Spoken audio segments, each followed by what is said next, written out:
Guys, welcome back to the channel. It's BMW Dr. Dean here. Today I'm going to walk you through what the common problems are on a BMW E61. Now, as most of you are probably aware, I bought this car requiring a lot of work, and the problems exist now, and obviously before I repair it and people miss out, I just want to go through what the common problems are and why I bought this. And it has actually all the common faults of an E61 which need addressing. So the first one, I don't know if you can see, is the air suspension level here. Now, as you can see, it's sitting too low. You should be able to get 3 fingers underneath there. That's when you know the ride height's normal. Usually, let me just walk around the other side here. As you can see here, you can get 3 fingers under perfectly. Now, that's what you're meant to do, and usually the air suspension is meant to pump as you go, as you start the car. Now, when there's a common problem with the air suspension, as most of you will probably know, usually people would think it's the airbags, but I assure you not. It's not usually the airbags on the E61s. They very rarely fail. Usually it's either the height level sensor, and that's due to because when garages put it on a ramp, they lower and it usually breaks the sensor. The next one is the pipe that runs from the aircon compressor up. It deteriorates with the weather and gets a lot of crap inside the filter, and it blocks the filter, and then it can't pump the air to the airbags. That's a major common problem, especially on the 05s, 06s and 07s. After that year they rectified that problem, but if you look behind you, take off this panel and the pipe runs up here and the filter sits above here, you'll realize that it's full of crap, and that needs to be placed, and it's also going to have holes in it and it'll be deteriorated. The next one is the aircon compressor. From when that pipe blocks, ends up deteriorating. The piston inside, it ends up blowing because it keeps trying to pump air, and it ends up blowing the piston ring inside it and letting air leak through the compressor, which then in turn you need to buy a new compressor for the car. The next common problem is, as you'll see here, the wiper. The wiper is a common problem on these. They end up stopping working. Also the boot, I don't know if you will see now, it's open. The boot opens with the key, which on my other one it don't, but that's because the wiring's been repaired on this already. The wiring runs through here and under the tail light here, under the headlining, sorry. And that's another common problem, that it breaks because BMW made it too short inside there, so it all snaps apart and it needs to be extended. The wire is there, so once that's done, everything will be perfect, and your boot you'll realize when it stops working, as your reverse lights will stop working, and also the boot will stop unlocking. The next problem is down here in the battery box down here. Let me just take this out and you'll be able to see. So down here, I don't know if you can see down there, this little airbag cable here on top of the battery that blows off in the event of an accident likes to cause a lot of problems. Now, when that causes a lot of problems, it causes a lot of electrical issues, and also it will cause your airbag light to come on and off, and you will get a 9A F9 or 9A FF, and that's due to this cable here. What you can do is with NCS Expert, you can code that out and it will stop your airbag light coming on, because I know a lot of people fail MOT because of this. But this airbag battery cable is called the SZM. It comes up with ISTA-D, and you just code it out. It will tell you that there's a electrical shortage. All I did was code it out and get the airbag light off. It's a common problem on these. I don't know if BMW done the recall on this, I'm not sure on this year, but I do know the recall for the battery cable under there is a common one. Okay, now round to here. As you can see, you need to be able to check all the air suspension. Now, when the car starts, the aircon compressor will come on if it ain't at the proper ride height, and that's something you need to sort out once the ride height is, once the aircon compressor's on. But usually it's due to because garages slam it down from the ramp and it breaks the height level sensor or that pipe. Now, even if that happens, you can replace the level sensor, but most of the time it's because either there's a leak from that pipe or because of the compressor failing, because of where people didn't replace the pipe in time. It's put a lot of strain on the compressor. Now I'm going to walk you through the next thing of the engine, because as this has got a blown PCV, I just want to show you the common causes of what it does when a PCV is gone. So I'll be back in a second to show you what the I'll show you. As I'm sitting in the car, you're going to see the height level sensor come on because the aircon compressor is going, and it's going to come on because it doesn't reach the maximum height lift.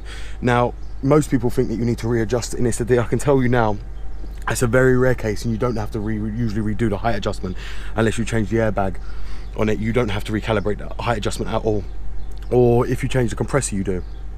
As you can see, the car's running, and I'm just going to walk you through. Obviously, I'm just waiting for this fault light to come on to show you, because the air compressor's going. There you go, and there's the light. Now, it's not made, as you can see, it says level control system fault.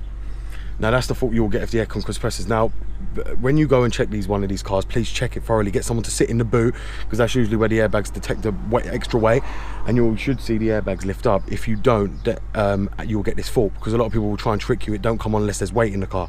When I bought this car, the guy thought he was smart. The level control system fault didn't come on, and then it come on when I turn it off and turn it back on. So you have to check that, be very wary of that. So now I'm going to show you the amount of smoke, and I'm going to show you the common causes with the engine problems. Let me just open the bonnet, and we're going to go around to the bonnet side, and I'm going to show you all the common things to look for under the engine of these cars. This is an M52B25 engine, and I'll show you what to look for. So as you can see guys, the engine's running, and it's running in closed loop at the moment. So as you can see, I'm going to show you the common problems. Now the first thing you're going to want to look for is, you can't really see because it's too daylight here, is oil leaks going down the head. Also what you want to look for is oil coming down here. As I showed you in one of my previous videos, there's oil leak coming from here, which means the rocker cover gasket is completely blown. Also you want to check all the disvalves fail on this, which this one only has one. I don't believe it has two, which it don't. But the Pcv system on this, which pulls the oil from the crankcase back down to the sump, is usually another common problem that fails, and it's something that has to be looked for. And also if it does fail, it lets oil into the intake manifold, which is what I'm going to show you next, where the oil is going into the engine. Usually these M52 engines are pretty much reliable apart from the normal problems, but obviously like I'm saying, the radiator's been replaced, water pump's been replaced. Other common problems are the Vanos solenoids, they fail, water pump fails, oil leaks is common amongst all BMWs, the filter housing here, the gaskets leak, valve cover gasket leaks, Pcv system leaks and can cause you to burn a lot of oil, more oil than necessary. Obviously, you know, because of my previous videos, water gets underneath these pollen filter housings. Take it all off and you'll see if there's water underneath it. Always check your coolant, because that will lead you to believe if there's a head gasket problem or if you've got a water pump leak. But as I'm saying, the majority of the cases are oil leaks that these cars usually lose coolant, because they have coolant passages in the oil filter, and if that filter's leaking, it will oil and coolant mixed together. But obviously in some American countries, this is where our ECU box is. Here we have the brake servo on that side, so we don't really suffer with water here. It's usually on that side you'll suffer with the water. So now I'm going to show you what it's running like with all the smoke. You can see guys, I don't know if you can see all the smoke coming from the car. This is because it's burning oil, and you can see how black the exhaust is. Now this is already warmed up, it's running an open loop, but it's burning a lot of oil, and this is because there's a lot of oil in the intake manifold from where the PCV has been ruptured, and it's letting oil escape into the intake manifold. When the oil PCV ruptures, it leaks as the spring's not closing and opening at the right time, and it's not pulling the oil properly. So as you can see here, this is what you get from the signs of a blown PCV, where it's pulling the oil, and obviously this thing's losing oil per every 200 miles, and that's the smoke you usually get. And obviously on hard acceleration, you'll get a lot of black smoke from where it's dumping all the oil that's being sucked into the manifold, because obviously as you put your foot down, the crankcase is meant to pull more oil faster through the crankcase and back to the sump and back round again. But obviously because it's not doing that, because it's ruptured, it can't do that, so obviously you're just getting a lot of black smoke, and obviously the intake manifold gets full of oil. As you can see now, it's about to stall out because it's sucking in too much oil into the combustion chamber, as you can hear by the exhaust. I don't know if you can hear that. It's palpitating because it's sucking too much oil into the chambers. Now if it sucks too much oil into the chambers, it's trying to burn it off, which in turn will just stall the car because it gets flooded. The chambers will get flooded, so now I'm gonna have to go and turn that off. Okay guys, another common problem on these cars is people say, in America you lot suffer with the ball joints and track control arms. Here it's very unlikely. Usually our thing that fails is the drop links, which is stabilizer links. We don't usually have problems with the track control arms here. Every BMW I've come across has never had a problem with the bushes or even failed an inspection for them.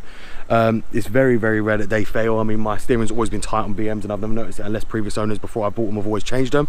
We've never had the problem. That's another common problem on these. Subframe bushes and anti-roll bar bushes is common. They go. What you do need to check for as well is the interior side. Make sure there's no water inside on the mats, as these door cards, they like to leak. If people take them off, they don't put them back properly, the seal, and they'll get the water will come down the sides here. It will run down the sides here and down into the carpet. Also you want to make sure the iDrive's fully working, the stereo controls will work. Obviously just make sure all the seats work. You want to make sure all the electrics work on this car fully before buying one, because obviously the electrics on this can be very expensive. You want to make sure all the modules work. If it's got Bluetooth, check it up here if the Bluetooth allows pairing. Check the module first. If it's got heads-up display, check the heads-up display module. If you've got full iDrive, check the sat nav works, check the sound's working, because obviously if the sound's not working, that will cost you a lot of money, because that'll be the whole iDrive unit needs replacing. Usually the chips inside need resoldering because they overheat with time and they blow. So like I say, you just want to check everything. The scroll wheel, make sure there's no lag on the iDrive. In the armrest here, you'll have the phone holder. You want to check if that's there, if that's present. If that's there, that usually means there's Bluetooth in the car. If you don't have the phone prep, it means there is no Bluetooth in the car. The first thing you want to do is, on the E61, you want to lift this up, and on the 05s and up, you want to check here, and then you want to check all the modules. And what you want to do is reroute these, because water gets down here in this little well here. Water can get through the boot. It leaks straight down the cracks here and will leak straight into the boot area here. And you'll realise that if you ever get very heavy rain, water will get in it. So what you want to do is, all the modules are routed under here, the micropower module, RDC module, and the parking sensor module. You want to reroute them, and usually the way I reroute them on these, which I've got to do on this, is reroute them up here and bring them underneath here, so they're out of the way of the floor well. Also, you want to check in your battery area. Water gets into the battery area as well and sits in the battery well. There is plugs under there, as I showed you in my previous video, to pull out to let the water drain. Usually the vent flap gets blocked and stuff, then you need to change that. But the majority of the problems are with water getting in the boot on the E61s. Obviously you should have this panel. Most of you won't have the spare wheel, as that's an extra, and most of you won't have that, but this one does come with a spare wheel. Apart from that, guys, as I say, the majority of the problems are very simple on these cars. There's quite a lot you've got to check for to be changed on these, but the M52 engines are usually pretty good. You want to make sure as well that water don't get here. All the cigarette lighters work, the armrest comes down, all windows work, which is a common problem. You don't want to be really taking the door card off to replace a window regulator, so you do want to make sure everything works in this car as it seems. Like I say, we're going to be doing a lot on this car, and I just wanted to show you the common problems already on this car.